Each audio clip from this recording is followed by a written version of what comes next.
السلام علیکم ناظرین، تفسیر القرآن کے اگلے سیگمنٹ کے ساتھ میں پروفیسر حافظ محبوب احمد ایک مرتبہ پھر آپ کی خدمت میں حاضر۔ اس سے پچھلی ویڈیو کے اندر ہم نے ملت ابراہیمی سے متعلق جو آیات تھیں ان کی تفسیر کو پڑھا۔ آج جو ہے اسی کا تسلسل ہے، تو آئیں ویڈیو کا باقاعدہ آغاز کرتے ہیں، اور ساتھ ساتھ آپ سے یہ التماس کہ اگر ابھی تک آپ نے میرے چینل کو سبسکرائب نہیں کیا تو کائنڈلی چینل کو سبسکرائب بھی کر لیں، ساتھ میں موجود بیل آئیکن کو بھی پریس کر لیں تاکہ آپ تک میری ویڈیوز کے تمام نوٹیفیکیشنز پہنچتی رہیں۔ تو آئیں شروع کرتے ہیں۔ اعوذ باللہ من الشیطان الرجیم، بسم اللہ الرحمن الرحیم۔ وقالوا كونوا هودا او نصارى تهتدوا، اور وہ کہتے ہیں کہ یہودی ہو جاؤ یا عیسائی، نصارہ یعنی کہ نصارہ اور عیسائی ایک ہی چیز ہے، تہتدوا تو ہدایت یافتہ ہو جاؤ گے۔ قل، آپ فرمائیے، بل ملت ابراہیم حنیفہ، کہ بلکہ ہم تو پیروی کریں گے یا کرتے ہیں حضرت ابراہیم علیہ السلام کی، جو حنیف تھے، یعنی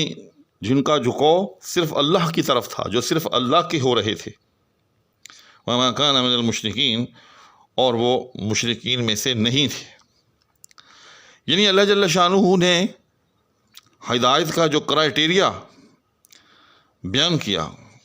وہ کیا ہے؟ ملت ابراہیمی، یعنی اگر آپ کو کوئی دائیں بائیں چلنے کی دعوت دے تو آپ نے کیا کہنا ہے کہ ہم تو اس راستے پر چلیں گے جس راستے پر حضرت ابراہیم علیہ السلام چلتے رہے تھے۔ اور وہ راستہ کون سا راستہ تھا؟ توحید کا راستہ تھا، شرک کو ترک کرنے کا راستہ تھا۔ آگے اللہ جل شانہ نے باقاعدہ ایک کرائٹیریا، ایک معیار جو ہے وہ بیان کیا کہ اگر ان باتوں پر ایمان لے آئیں لوگ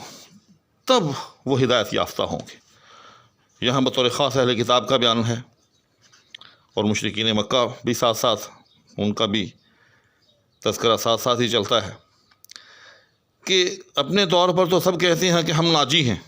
ہم نجات یافتہ ہیں۔ فرمایا کہ نجات کا اور اہل جنت ہونے کا جو کرائٹیریا ہے، جو معیار ہے،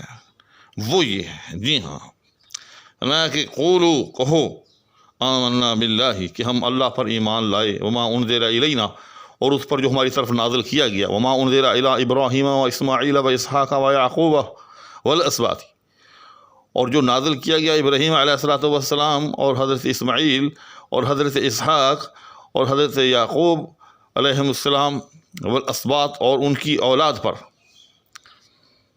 وما اوتی موسیٰ و عیسیٰ، اور جو دیا گیا حضرت موسیٰ کو اور حضرت عیسیٰ کو، وما اوتی النبیون من ربہم، اور جو دیا گیا پیغمبروں کو ان کے رب کی طرف سے، لا نفرق بین احد منہم، اور ایمان بھی اس طور پر لاتے ہیں کہ ہم ان میں سے کسی کے درمیان تفریق نہیں کرتے، وَنَحْنُ لَهُ مُسْلِمُونَ، اور ہم تو صرف اسی کے فرما بردار ہیں۔ فَإِنْ آمَنُوا بِمِثْلِ مَا آمَنْتُمْ بِهِ، بس اگر وہ ایمان لائیں اس طرح کہ جس طرح تم ایمان لا رہے ہو، فَقَدِ اهْتَدَوْا، تو وہ ہدایت یافتہ شمار ہوں گے۔ وَإِنْ تَوَلَّوْا، اور اگر وہ منہ پھیرے، یعنی اس طرح سے ایمان نہ لائیں، ان چیزوں پر ایمان نہ لائیں، تمام انبیاء پر بلا تفریق ایمان نہ لائیں، فَإِنَّمَا هُمْ فِي شِقَاقٍ، تو پھر وہ صحیح راستے سے بہت دور ہیں، شقاق کے اندر ہیں، مخالفت کے اندر ہیں، یعنی جو راستہ حقیقت اور حق کی طرف جا رہا ہے وہ اس سے دوسری سمت جا رہے ہیں۔ فَسَيَكْفِيكَهُمُ اللَّهُ، اور اے پیغمبر آپ پریشان نہ ہوں، ان قریب اللہ تعالیٰ ان سب کی طرف سے آپ کو کافی ہو جائے گا، یعنی ان سب کی مخالفت اور معاندت کے مقابلے میں وہ اللہ تمہیں کافی ہو جائے گا۔ وَهُوَ السَّمِيعُ الْعَلِيمُ، اور وہ سننے والا ہے اور علم والا ہے۔ تو اللہ جل شانہ نے ان آیات کے اندر ایک معیار، ایک کرائٹیریا بیان کیا۔ میں اس کو یوں بھی کہہ سکتا ہوں، جس طرح سے ہم کلمہ پڑھتے ہیں لا الہ الا اللہ محمد رسول اللہ، کہ جو اس کلمے پر ایمان لائے گا، جو یہ کلمہ پڑھے گا وہ ناجی ہوگا، اور جو یہ کلمہ نہیں پڑھے گا وہ ناجی نہیں ہوگا۔ تو اللہ جل شانہ نے اسی کلمے کو بڑے مفصل انداز میں ان دو آیات کے اندر بیان کیا،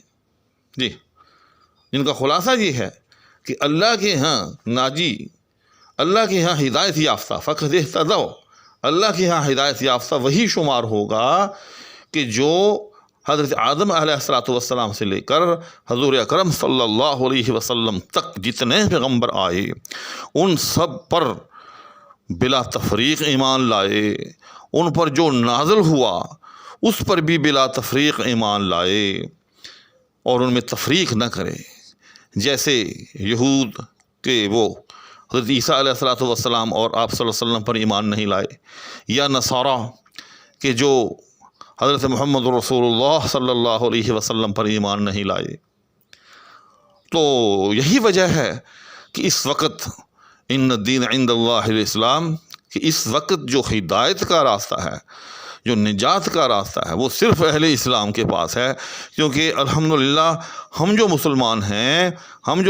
ہیں وہ حضرت آدم علیہ السلام سے لے کر حضور اکرم صلی اللہ علیہ وسلم تک جتنے پیغمبر آئے سب پر بلا تفریق ایمان لاتے ہیں۔ جی ہاں، حتیٰ کہ یاد رکھیے گا، اگر کوئی کلمہ گو، اگر کوئی ہمارا اسلامی بھائی، ہمارا کوئی مسلمان ساتھی حضرت عیسیٰ علیہ السلام کی ادنا توہین کرے، حضرت موسیٰ علیہ السلام کی ادنا توہین کرے، وہ بھی دائرہ اسلام سے خارج ہے، وہ بھی یاد رکھیے گا کہ اسلام سے اس کا تعلق بھی کوئی نہیں رہا۔ جی ہاں، تو اللہ کے ہاں ہدایت یافتہ ہونے کا جو کرائٹیریا ہے، جو معیار ہے، وہ کیا ہے کہ آدم علیہ السلام سے لے کر حضور اکرم صلی اللہ علیہ وسلم تک جتنے پیغمبر آئے سب پر بلا تفریق ایمان لائے، اور ان پر جو نازل ہوا اس پر بھی جو ہے وہ صدق دل سے ایمان رکھے۔ تو آج کی ان دو آیتوں کے اندر بڑی اہم قسم کی بات جو ہے وہ بیان ہوئی کہ اللہ کے یہاں ہدایت یافتہ ہونے کا جو ہے کرائٹیریا یا معیار جو ہے وہ کیا ہے۔ انشاءاللہ العزیز اگلی نشست میں آپ کے سامنے اگلی آیات لے کر حاضر ہوں گا، اس وقت تک کے لیے اجازت دیجیے۔ اللہ حافظ۔